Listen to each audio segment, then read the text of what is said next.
महाकुंभ में आज पीएम नरेंद्र मोदी पहुंचे हुए हैं और लगातार वहां से हम तस्वीरें भी आप तक पहुंचा रहे हैं। रेलघाट पर पहुंचे पीएम नरेंद्र मोदी और आस्था की संगम में वो डुबकी लगाते नजर आए। और ये देखिए तस्वीरें आपके सामने, मुख्यमंत्री योगी आदित्यनाथ के साथ इस स्पेशल नाव पर उनकी मौजूदगी और हाथ हिलाकर वहां मौजूद तमाम लोगों का अभिवादन स्वीकार करते हुए, और वहाँ लोग भी गदगद नज़र आए क्योंकि देखिए अपने देश के मुखिया को उन्होंने वहाँ पर देखा होगा, एक झलक उनकी जो मिली होगी। और पीएम नरेंद्र मोदी की आध्यात्मिक यात्रा आज एक बार फिर प्रयागराज की धरा पर संगम नगरी के अंदर आगे बढ़ती हुई दिखाई थी। सनातन का उत्सव जो यहाँ पर 13 जनवरी से ही शुरू हो गया था, जो ज़बरदस्त तरीके से के साथ पूरी उमंग और उत्साह के साथ मनाया जा रहा है, आज इसमें पीएम नरेंद्र मोदी ने भी अपनी भागीदारी दी। आज पीएम मोदी भी आस्था की डुबकी लगाने के लिए यहाँ पर पहुंचे। बत्तखों को वहाँ पर दाना डाला गया और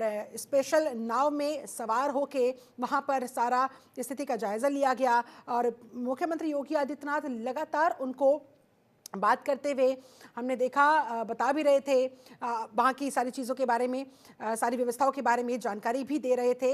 और आज बेहद महत्वपूर्ण दिन, ये तस्वीरें अपने आप में बेहद खास। एक तरफ जहां महाकुंभ में पीएम नरेंद्र मोदी पहुंचे हुए हैं, तो दूसरी तरफ दिल्ली में सियासी दंगल आज छिड़ा हुआ है। दिल्ली के अंदर सुबह से ही मतदान आज डाला जा रहा है, दिल्ली का जो है भविष्य वो तय किया जा रहा है। और महाकुंभ में पहुंचे पीएम नरेंद्र मोदी ने गंगा पूजन किया, वो तस्वीरें हमने देखी। उनके गले के अंदर, उनके हाथों में जो रुद्राक्ष की माला थी और हाथ जोड़कर आंखें बंद करके वो माँ गंगा को प्रणाम करते दिखाई दिए, वहाँ पर आचमन करते नजर आए। और साधु संतों से भी मुलाकात करने का पीएम नरेंद्र मोदी का आगे का कार्यक्रम है।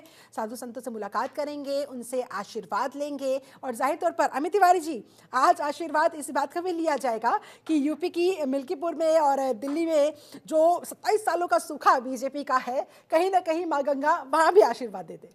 निश्चित तौर पे पूरे इस अगर चुनावी माहौल में देखें, चुनाव पर्व चल रहा है एक तरफ, दूसरी तरफ हमारा सनातन का महाउत्सव चल रहा है कुंभ में, और दोनों जगह को देखें तो तीसरी जगह एक सबसे बड़ा जो रण चल रहा है, दंगल चल रहा है, वह है मिल्कीपुर विधानसभा सीट, जहां पे अवधेश प्रसाद के बेटे हैं वो चुनाव लड़ रहे हैं, और जी अजीत प्रसाद जी लड़ रहे हैं, और दूसरे चंद्रभानु जी लड़ रहे हैं भाजपा की तरफ से। सिर्फ 2 पार्टियां जो है वहां पे चुनाव लड़ रही हैं, अन्य कोई पार्टी वहां पे चुनाव नहीं लड़ रही है। चाहे हम कांग्रेस की बात करें, जी कांग्रेस की बात करें, चाहे बहुजन समाजवादी पार्टी की बात करें, या अन्य क्षेत्रीय दल, जो कोई भी वहां पे लड़ी तो सीधी जो लड़ाई है वो समाजवादी पार्टी और भारतीय जनता पार्टी के बीच में है। लेकिन दोनों जगह आप देखें कि ना दिल्ली में जो चुनाव रण हो रहा है वहां पे हमारे मोदी जी जो हैं वो कुंभ में उपस्थित हैं, योगी जी भी कुंभ में उपस्थित हैं, और दोनों जगह एक बहुत बड़ा पर्व है। क्यों जहां पे अगर आप देखेंगे कि मिल्कीपुर एक भारतीय जनता पार्टी के लिए, उत्तर प्रदेश सरकार के लिए एक नाक की चीज है। तस्वीरें बता देती हूँ, पीएम नरेंद्र मोदी ने वहां पर किस तरह से पूजा पाठ की, किस तरह से वहां पर पवित्र स्नान किया त्रिवेणी में संगम घाट पर, और वहां स्नान करने के बाद अब वो वापस से लौट रहे हैं। उनका अब प्रस्थान का कार्यक्रम है क्योंकि तकरीबन 12 साढ़े 12 बजे तक का उनका प्रोटोकॉल के मुताबिक 12:30 बजे वहां से उनका प्रस्थान करने का कार्यक्रम था। तो पीएम नरेंद्र मोदी पहले वहां पर पहुंचे, उसके बाद वहां पर आस्था की डुबकी लगाते नजर आए, पूजा पाठ करते नजर आए, नमस्कार प्रणाम करते नजर आए, साधु संतों से मुलाकात के बाद उनका आशीर्वाद लेते हुए नजर आए। ये देखिए ये तस्वीरें इसी से जुड़ी हुई अलग अलग आपके सामने, और अब वहां से वापस लौट रहे हैं। अमित जी जी, तो हम बात कर रहे थे मिल्कीपुर विधानसभा सीट की, जो कि एक नाक की लड़ाई है भारतीय जनता पार्टी के लिए और अखिलेश यादव जी के लिए। तो अगर वहाँ पे जिस तरह से वोट परसेंटेज रहा है, जिस तरह का अभी तक मिल्कीपुर विधानसभा का इतिहास रहा है, लगातार अवधेश प्रसाद जी वहाँ से जीत रहे थे और समाजवादी पार्टी के जो कैंडिडेट वो वहाँ से जीत रहे थे, तो इस बार क्या भारतीय जनता पार्टी अपना वहाँ पे कमल खिला पाएगी, एक बहुत बड़ा सवाल है। और क्या जिस तरह से एंटी इनकम्बेंसी रही है, अवधेश प्रसाद के जो लड़के हैं अजीत प्रसाद अभी किसी एक मुकदमे में शामिल थे, कुछ किडनैपिंग के आरोप लगे थे उनके ऊपर, तो बहुत सारी चीज़ें हैं। क्या वो सारी चीज़ें जो है भारतीय जनता पार्टी के खेमे में है या भारतीय जनता पार्टी लेते हैं। आशीष तिवारी बीजेपी नेता, ये भी हमारे साथ इस समय जुड़े हुए हैं। तिवारी साहब, अयोध्या से जो जख्म मिला मिल्कीपुर से भर पाएगा? हेलो तिवारी जी, आशीष जी, आवाज मिल रही है? जी जी बोलिए। मिल्कीपुर में क्या स्थिति है बीजेपी की? फैजाबाद यानी कि अयोध्या में जो जख्म मिला, लग रहा है मिल्कीपुर से भर पाएगा, आशीर्वाद मिल पाएगा लोगों का? बिल्कुल मिल गया है, आशीर्वाद मिल गया है और बहुत बड़े अंतर से भारतीय जनता पार्टी के कैंडिडेट वहां से जीतने वाले हैं।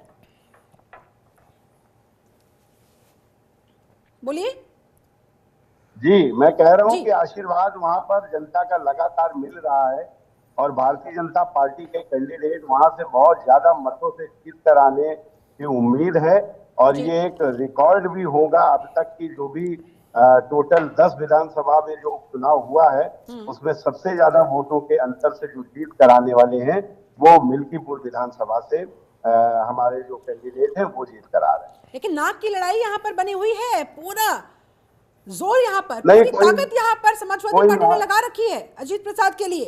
लग रहा है कि आप इसे और कम कर पाएंगे? नहीं, कोई नाक की लड़ाई नहीं। हमारे लिए हर एक लड़ाई जो है वो बहुत अहम होती है, लेकिन नाक की कोई ऐसी लड़ाई नहीं है। हमारा कोई नाक की लड़ाई नहीं होती है।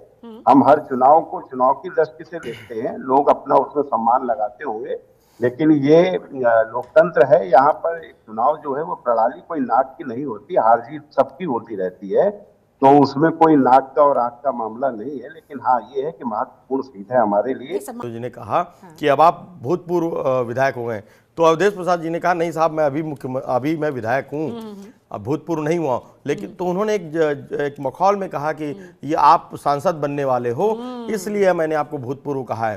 तो मैं मानता हूं कि अगर वो कन्विंसिंग जो चीज़ है, जिस तरह से लोगों को कन्विंस कर रही है समाजवादी पार्टी, अगर वो जारी रख पाती है, लोगों तक अपनी बात पहुंचा पाती है, अगर संविधान की बात जो उस समय हो रही थी लोकसभा के चुनाव में, अगर वो जारी हो पाती है, लोगों तक वही बात पहुंचाने में सक्षम होती है समाजवादी पार्टी, तभी जाके हम ये मानते हैं कि मिल्कीपुर चुनाव में कुछ हो सकता है। जा रहे हैं, किसके दांव पेच कितने काम कर पाएंगे, लोगों तक पहुंच पाएंगे।